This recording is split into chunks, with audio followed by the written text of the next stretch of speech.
नहीं ख्वाब बदलता है, रात नहीं ख्वाब बदलता है, मंजिल नहीं कारवां बदलता है।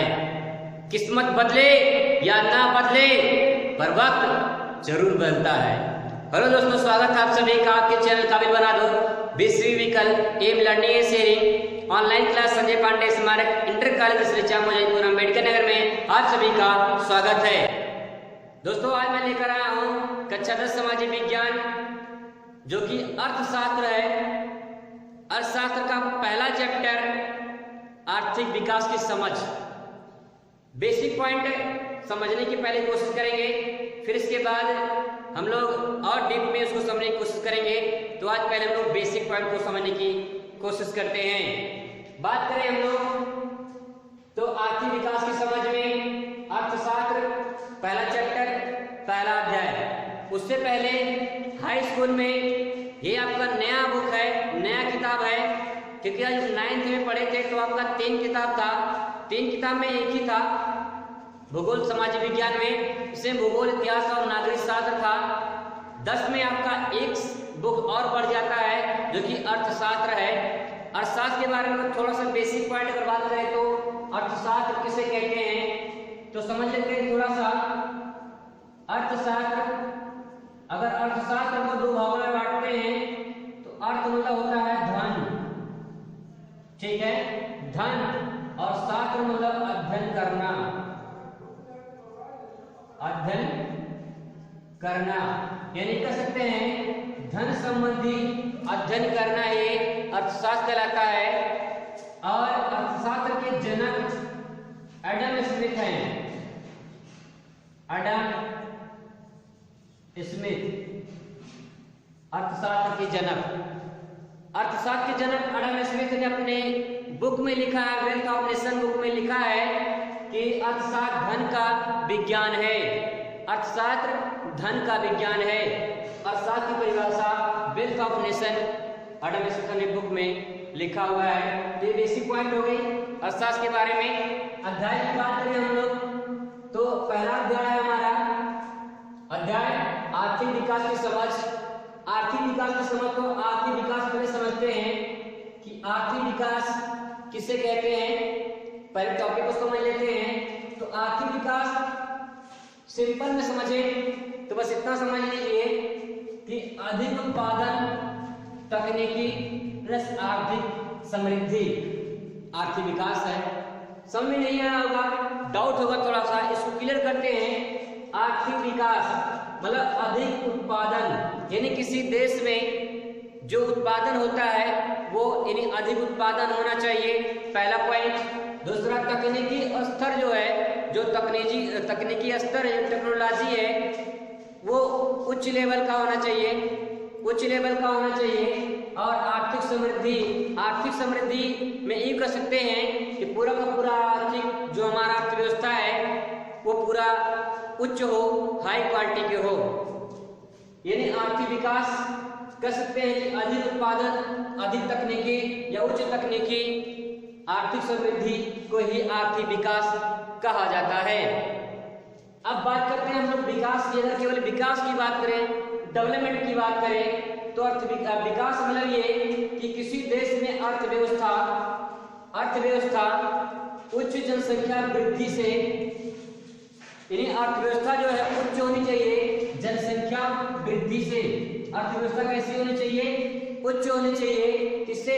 जनसंख्या वृद्धि से। सिंपल एग्जांपल से समझते हैं कि एक परिवार है, मान लीजिए समथिंग परिवार की तरह बना लेते हैं समझने के लिए इमेज के जरिए। ये कोई परिवार है, ठीक है, परिवार समझ में आता है, दिख रहा है।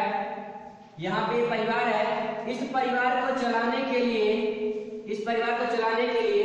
कुछ खर्चा तो चाहिए, धन चाहिए। अगर इस परिवार में रोजगार के अवसर ना हो, धन संबंधी कोई सोर्स, कोई साधन ना हो तो क्या होगा? इस परिवार पर समस्याएं उत्पन्न हो जाएंगे। तो इसका मतलब ये हो गया कि विकास यानी अर्थव्यवस्था उच्च होनी चाहिए, यानी इस परिवार पर कम से कम, जैसे कहावत है, एक कमाने वाला 10 खाने वाले, लेकिन अगर इसको अर्थव्यवस्था में, उच्च अर्थव्यवस्था में देखा जाए तो 5 कमाने वाले 10 खाने वाले हैं, तो उच्च अर्थव्यवस्था की श्रेणी में आ सकता है। ऐसे कर सकते हैं। तो अर्थव्यवस्था उच्च होनी चाहिए जनसंख्या वृद्धि से, ठीक है। बात करें कुछ और पॉइंट की, तो अर्थव्यवस्था मतलब क्या, अर्थव्यवस्था कैसे जोड़नी करेंगे हम लोग। अर्थव्यवस्था मतलब कि किसी देश की शिक्षा, किसी देश की प्रत्यक्ष आय, जीडीपी और राष्ट्रीय आय, ये सब मिलाकर एक देश की अर्थव्यवस्था तय होती है। तो बात करते हैं कि प्रत्यक्ष आय क्या होता है, जीडीपी क्या होती है, राष्ट्रीय आय क्या होता है। बेसिक पॉइंट समझने की कोशिश करते हैं। तो पहले बात करते हैं हम लोग प्रत्यक्ष आय पर। प्रत्यक्ष आय देश की कुल आय, यानी देश की कुल आय से, देश की कुल जनसंख्या से भाग देकर प्रत्यक्ष आय निकाला जाता है। तो प्रत्यक्ष आय की परिभाषा पहले आप लिखेंगे कि देश की कुल जनसंख्या से, देश की कुल आय से देश की कुल जनसंख्या से भाग देकर प्रत्यक्ष आय प्राप्त किया जाता है। आप यहाँ पे ये आप ऐड कर देंगे अपनी परिभाषा में, तो आपका प्लस पॉइंट काम करेगा, क्योंकि इससे परिभाषा और निखार आएगा उसमें। जैसे चेहरे पे क्रीम लगाते हैं निखार आता है, वैसे आपको ये लिखने से आपका उत्तर में निखार आएगा। ये कह सकते हैं कि उत्तर बढ़िया बनेगा, एग्जामिनर को प्रभावित करने के लिए आप बेहतरीन तरीके से उसको लिख सकते हैं। अब हम लोग बात करेंगे किस पे, राष्ट्रीय आय पे। राष्ट्रीय आय मतलब एक वर्ष में किसी भी देश में, एक वर्ष में किसी भी देश में आर्थिक क्रियाओं से प्राप्त आय, या यूं कह सकते हैं एक देश में जो जनता होती है उससे प्राप्त आय, ठीक है, आर्थिक क्रिया से आय, प्राप्त आय प्लस विदेशों से प्राप्त आय को जोड़कर राष्ट्रीय आय निकाला जाता है, ठीक है। Point noted. एक वर्ष में सभी आर्थिक क्रियाओं से प्राप्त आय प्लस विदेशों से प्राप्त आय को जोड़कर राष्ट्रीय आय निकाला जाता है। बात यहाँ पे प्रत्यक्ष आय की हो गई और राष्ट्रीय आय की हो गई। अब बात करते हैं जीडीपी, ग्रॉस डोमेस्टिक प्रोडक्ट, सकल घरेलू उत्पाद।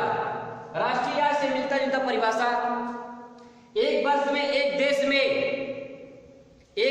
एक देश में व्यक्तियों के द्वारा उत्पादित की गई वस्तुओं और सेवाओं के मूल्य को ही जीडीपी, ग्रॉस डोमेस्टिक प्रोडक्ट या सकल घरेलू उत्पाद कहते हैं। रिपीटेड परिभाषा, रिपीट कर रहे हैं फिर से।